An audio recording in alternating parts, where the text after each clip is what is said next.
Assalamualaikum warahmatullahi wabarakatuh. Alhamdulillah wassalatu wassalamu ala rasulillah. La hawla wa la quwwata illa billah. Faya ayyuhal hadirun, usikum wa nafsi bitaqwallah faqad fazal muttaqun. Baik, hari ini kita akan lanjutkan materi kita tentang makna syahadat. Seperti yang di materi 1 sudah disampaikan bahwa syahadat itu yang pertama syahadat tauhid, asyhadu alla ilaha illallah. Yang kedua syahadat rasul, wa asyhadu anna muhammadar rasulullah. Jadi kepada materi 1, 2, 3 yang sudah berbicara tentang syahadat tauhid, mulai dari maknanya, syaratnya, rukunnya, dan seterusnya. Kali ini kita akan lanjutkan dengan syahadat rasul, asyhadu anna muhammadar rasulullah. Baik, kita akan bicara tentang syahadat rasul, wa asyhadu anna muhammadan rasulullah. Syahadat rasul ini berarti mengakui secara lahir batin bahwa bahwa Nabi SAW itu adalah hamba Allah dan rasulnya yang diutus kepada manusia secara keseluruhan. Jadi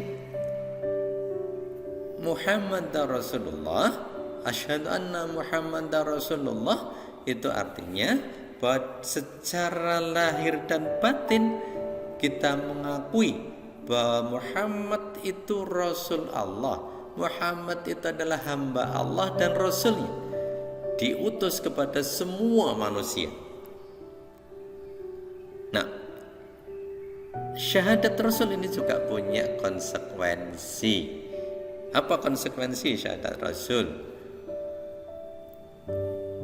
Kita meyakini bahwa Nabi Muhammad SAW itu utusan Allah. Kalau kita meyakini bahwa beliau adalah utusan Allah, maka punya konsekuensi. Yang pertama adalah taat. Taat pada Allah sebagaimana taat kepada Rasul sebagaimana taat kepada Allah.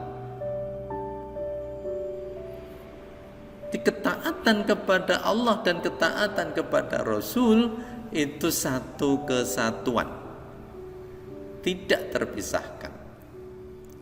Ketaatan kepada Allah dan ketaatan kepada Rasul itu satu. Tidak boleh seseorang taat kepada Allah tapi tidak taat kepada Rasul, atau taat kepada Rasul tapi tidak taat kepada Allah. Tidak boleh. Ketaatan kepada Rasul dan ketaatan kepada Allah satu kesatuan. Allah Subhanahu wa taala di dalam Al-Qur'an berfirman, a'udzubillahi minasyaitonir rajim, ati'ullah wa ati'ur rasul wa ulil amri minkum. Ati'ullah wa ati'ur rasul. Lihat, pada kata itu ada ati'ullah dan ati'ur rasul. Taatlah kepada Allah dan taatlah kepada Rasul. Baru kemudian wa ulil amri minkum, tidak ada kata-kata ati'u. Artinya ketaatan kepada pemimpin itu selama perintahnya tidak menyalahi ketentuan dari Allah dan Rasulnya. Yang pertama, taat pada perintahnya. Yang kedua, membenarkan keseluruhan ucapan-ucapan Rasul. kita paham bahwa Rasul itu tidak berbicara dengan hawa nafsu. Rasul tidak berbicara dengan hawa nafsu. Rasul itu berbicara dengan bimbingan wahyu. Maka kita membenarkan ucapan-ucapan Rasulullah Sallallahu Alaihi Wasallam. Semua ucapan-ucapan Rasulullah SAW itu kita benarkan. Walaupun mungkin ilmu kita belum nyampe, pengetahuan kita belum sampai ke tingkat itu. Tetapi kalau berita itu dari Rasulullah SAW, maka kita meyakini. Ingat kisah Isra Mi'raj. Nabi SAW diperjalankan oleh Allah dari Masjidil Aqsa, dari Masjidil Haram ke Masjidil Aqsa, ke langit, ke Masjidil Aqsa, ke Masjidil Haram. Ketika subuh, setelah subuh di Masjidil Haram, Nabi SAW bercerita tentang perjalanannya itu. Bayangkan, teknologi ketika itu kan perjalanan paling cepat menggunakan kuda. Tunggangannya kan kuda atau unta. Lalu tiba-tiba Nabi SAW bercerita pergi dari Masjidil Haram ke Masjidil Aqsa, balik lagi ke Masjidil Haram. Itu sudah tidak masuk akal.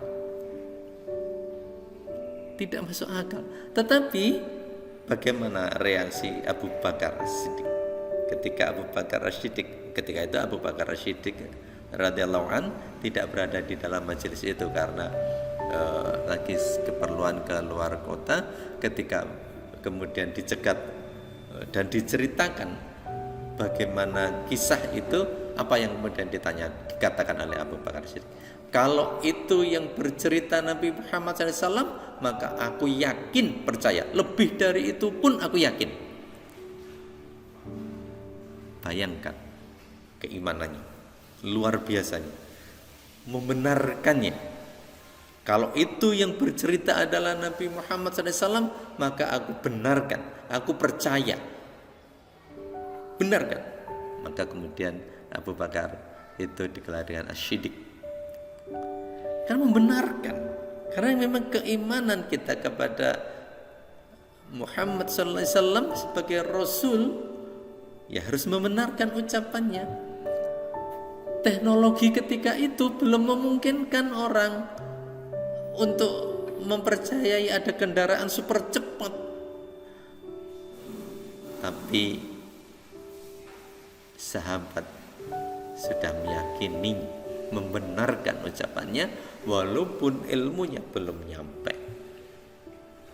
Nah, hari ini mungkin juga ada di antara apa yang diucapkan oleh Nabi SAW itu kita masih belum bisa nemu gitu ya. Tapi harus itu yakin. Kalau sudah gitu yakin, membenarkan seluruh ucapannya. Yang ketiga, konsekuensi dari kita mengucapkan asyhadu anna Muhammadar Rasulullah adalah menjauhi seluruh larangan-larangannya. Sama dengan mentaati perintah-perintahnya, mentaati perintah-perintah Rasulullah SAW, maka kita juga harus menjauhi semua larangan-larangan dari Rasulullah SAW dengan tanpa mempertanyakan. Kalau Rasul melarang, ya sudah, tinggalkan. Sudah. Karena taat pada Allah, taat pada Rasul. Kalau Allah melarang, tinggalkan. Rasul melarang, ya tinggalkan. Sudah.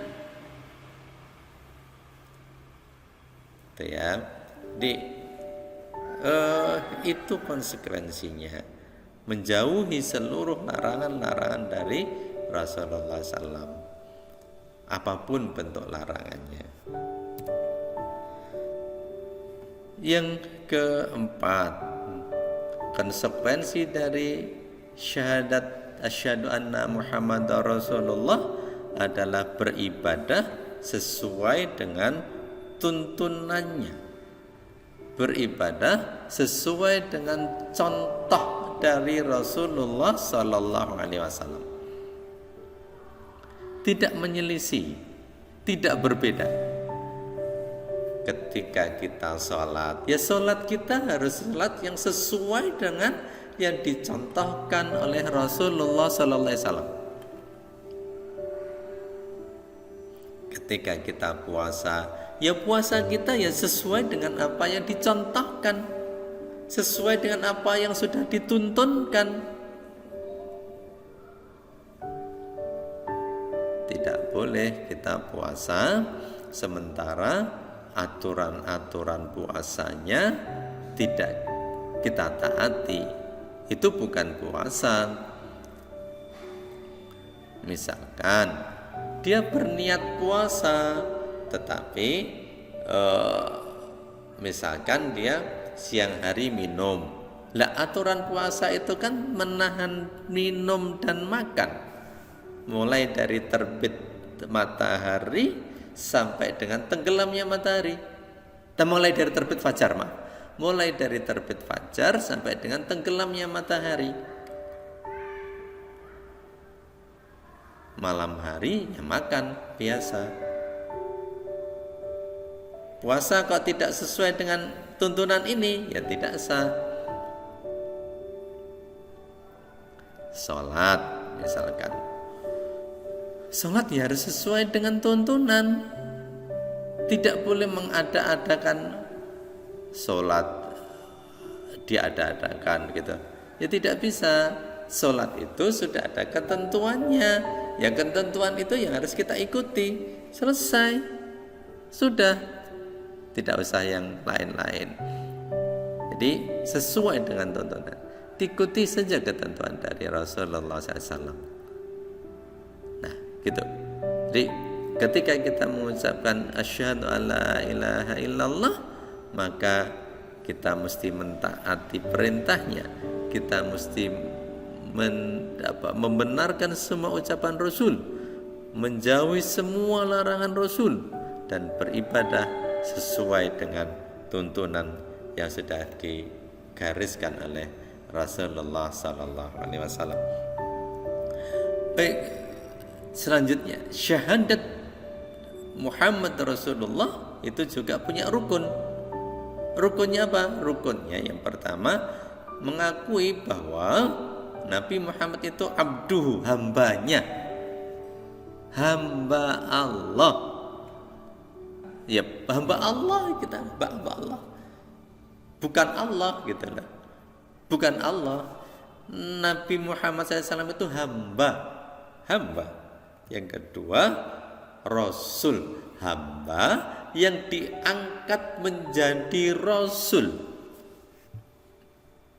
Itu kan?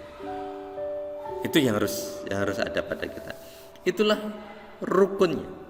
Jadi mengakui bahwa Muhammad SAW itu adalah hambanya, hamba Allah.